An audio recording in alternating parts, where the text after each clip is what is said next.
Beaucoup d'enfants disent qu'ils veulent devenir astronautes quand ils seront grands. Mais moi, je suis l'une des seules rares à l'avoir vraiment fait. Bonjour à tous, je m'appelle Marisol et je viens de Dallas. Aimez et abonnez-vous. D'accord, je n'étais pas encore techniquement une astronaute, mais je m'en approchais. J'étais dans le camp spatial tous les étés depuis que j'étais petite. Pendant que les autres enfants faisaient de l'algèbre de base, je résolvais des équations de calcul complexes, tout comme les ingénieurs de la NASA. Mes héroïnes étaient Valentina Tereshkova et Sally Ride, deux des premières femmes à être allées dans l'espace. Je voulais suivre leurs traces et inspirer d'autres filles un jour. Mes parents me trouvaient super bizarre de ne manger que des aliments lyophilisés pour l'espace, mais je m'en moquais. Je n'étais peut-être pas encore astronaute, mais personne ne pouvait dire que je ne vivais pas selon le mode de vie. Je devais cacher toute cette nourriture par contre, car mon petit frère était toujours en train de poursuivre notre chat dans la maison avec du ketchup de l'espace. Rodrigo, ça ne fonctionne que lorsqu'il n'y a pas de gravité. Mon père n'approuvait pas de mon rêve d'aller dans l'espace. Il voulait que je vise quelque chose de plus pratique, comme un palais de justice ou un hôpital. Mais être avocat ou médecin n'était pas mon rêve. Un jour à l'école, j'ai vu des élèves se rassembler autour du tableau d'affichage. J'ai poussé la porte pour voir ce qu'ils regardaient. C'était un prospectus pour Essai des cadets de l'espace. Mon cœur s'est emballé. C'était exactement l'occasion que je cherchais.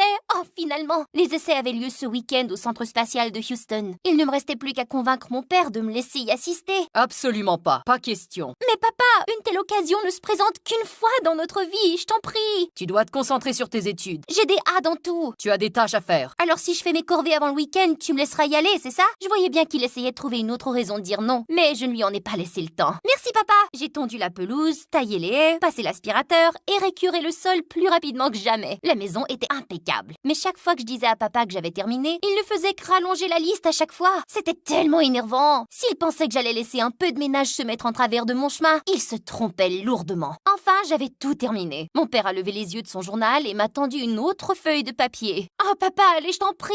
J'ai fait tout ce que tu m'as demandé. Ça devient ridicule. Regarde dans ta main. C'était un ticket de bus pour Houston. Ça ne veut pas dire que j'approuve, mais un accord est un accord. Oh, merci, merci, merci.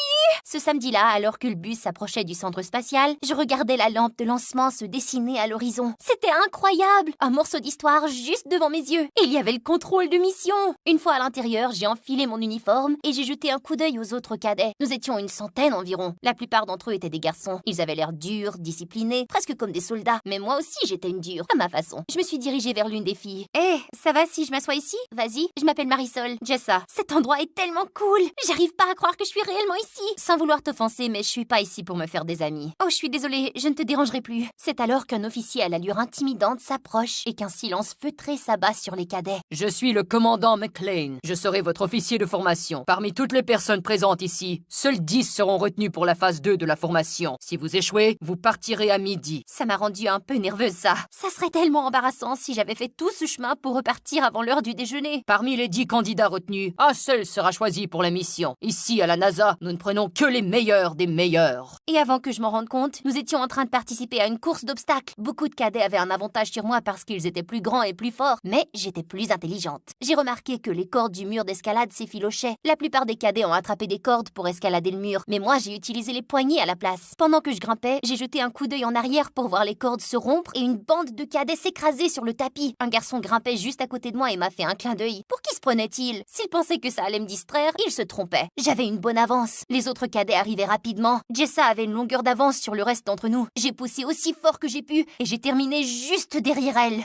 Félicitations, vous venez de passer à la deuxième phase. Je me suis empêchée de sauter et d'applaudir bruyamment, mais à l'intérieur, j'étais en train de le faire. C'était super. Au déjeuner, j'ai jeté un coup d'œil autour de moi pour voir qui d'autre était passé à la deuxième phase. Certains cadets très grands et athlétiques étaient encore là, ce qui n'était pas surprenant. Et le garçon qui m'avait fait un clin d'œil. J'étais tellement excitée et je voulais vraiment discuter avec Jessa, ou quelqu'un d'autre en tout cas. J'étais là dans une salle avec 9 autres personnes qui partageaient ma passion pour l'exploration spatiale. Mais Jessa avait peut-être raison. Nous étions tous des concurrents et je devais être sérieuse si je voulais être la plus performante. Oublie les autres et concentre-toi sur ton entraînement, Marisol. Après le déjeuner, le même garçon m'a encore fait un clin d'œil. Je me suis sentie rougir, mais j'étais agacée pour être honnête. Je suis pas ici pour des amis. Ok. Nos prochains exercices d'entraînement ont fait ressembler la course d'obstacles à un morceau de gâteau. Nous avons dû maîtriser toutes sortes de compétences, comme le fonctionnement des systèmes de survie, la mécanique orbitale et la médecine spatiale. Heureusement, tout le temps que que j'ai passé à pratiquer les équations de calcul m'a donné une longueur d'avance. L'exercice suivant était celui que j'avais le plus hâte d'essayer, l'entraînement en apesanteur. Nous avons flotté dans la chambre comme s'il s'agissait d'une mer sans eau. Ça m'a donné un sentiment absolument incroyable. Je vous avertis, votre corps n'est pas encore habitué aux effets de la pesanteur. La plupart d'entre vous auront le mal des transports dans l'espace. Quand j'ai regardé le garçon qui m'avait fait un clin d'œil, son visage était vert et il s'est mis à vomir. Je ne l'ai pas fait exprès, mais ça m'a fait rigoler. J'ai attiré l'attention du garçon et il m'a souri. Jessa se baladait comme si c'était une simple promenade dans le parc pour elle. Elle était la seule à ne pas être malade. Pendant la pause suivante, j'ai décidé d'explorer la galerie des vaisseaux spatiaux. Il y avait un tas de vaisseaux spatiaux et même une vraie pierre lunaire en exposition. Je pensais être seule, mais j'ai remarqué que le garçon qui m'avait fait un clin d'œil était là aussi. C'est incroyable, n'est-ce pas? Je m'appelle Nick. Ça l'est, oui. Je m'appelle Marisol. C'est tellement fou d'être ici. J'en rêve depuis que j'ai 2 ans, en fait. Ma chambre est couverte de planètes, d'étoiles et de fusées miniatures. Je me fais honte, n'est-ce pas?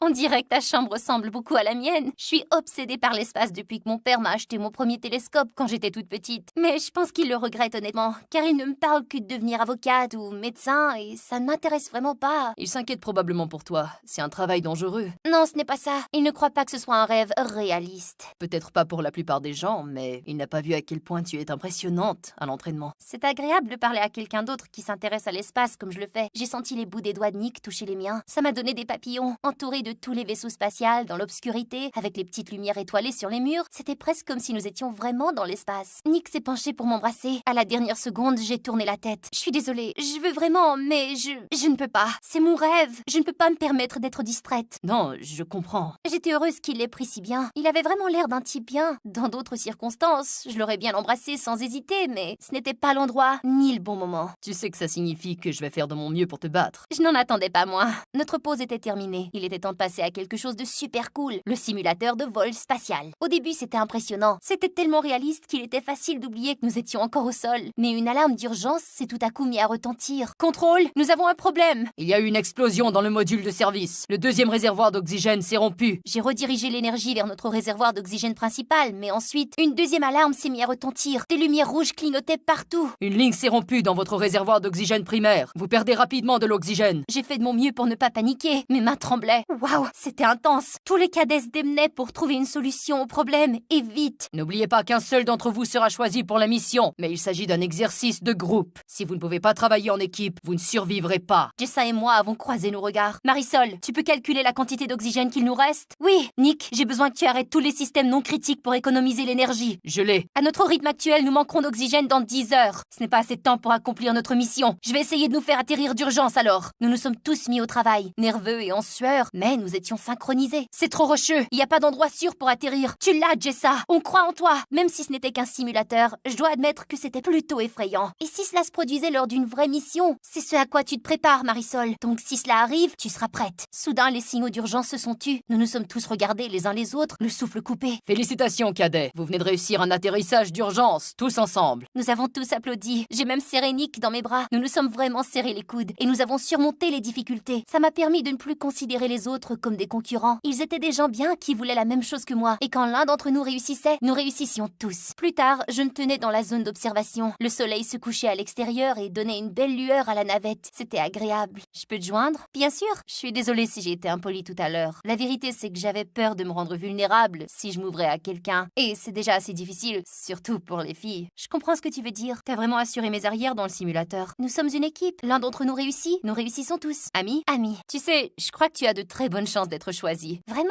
Mais c'est toi la meilleure pilote ici. Je peux pas faire des maths comme toi. Faisons un pacte. Quel que soit le vainqueur, ou même si aucun d'entre nous ne l'est, nous nous soutiendrons mutuellement. D'accord. Le lendemain matin, c'était l'heure de l'annonce. Nous nous sommes rassemblés et avons attendu le commandant McLean. Tout le monde était trop nerveux pour discuter. Finalement, le commandant s'est approché. Vous avez tous fait du bon travail. Je veux que chacun d'entre vous franchisse ses portes, la tête haute. Mais comme je l'ai dit, il ne peut qu'y avoir un gagnant. J'ai essayé tant bien que mal de rester calme, mais je mourais d'envie de savoir qui avait été choisi. Cadet Jessa, félicitations. Vous êtes la meilleure élève et vous joindrez notre équipage pour notre prochaine mission. Oh, j'ai senti tout le vent se retirer de mes voiles. Ne vous méprenez pas, j'étais heureuse pour Jessa, mais j'avais voulu ça toute ma vie. Et j'en étais si proche. Mais maintenant, c'était hors de portée. J'ai quand même dit à Jessa que je la soutiendrais. Et je le pensais vraiment. Je l'ai serrée dans mes bras et nous nous sommes promis de rester en contact. Nick et moi avons aussi échangé nos numéros. En rentrant chez moi, j'ai jeté un coup d'œil à ma chambre. Il était peut-être temps de grandir. J'ai démonté mes affaires spatiales et je les ai mises dans une boîte. Puis j'ai décidé de jeter un dernier coup d'œil dans mon télescope. Orion est la grande d'ours scintillaient dans le ciel. C'était vraiment difficile de dire au revoir. Qu'est-ce que tu fais? Tu avais raison,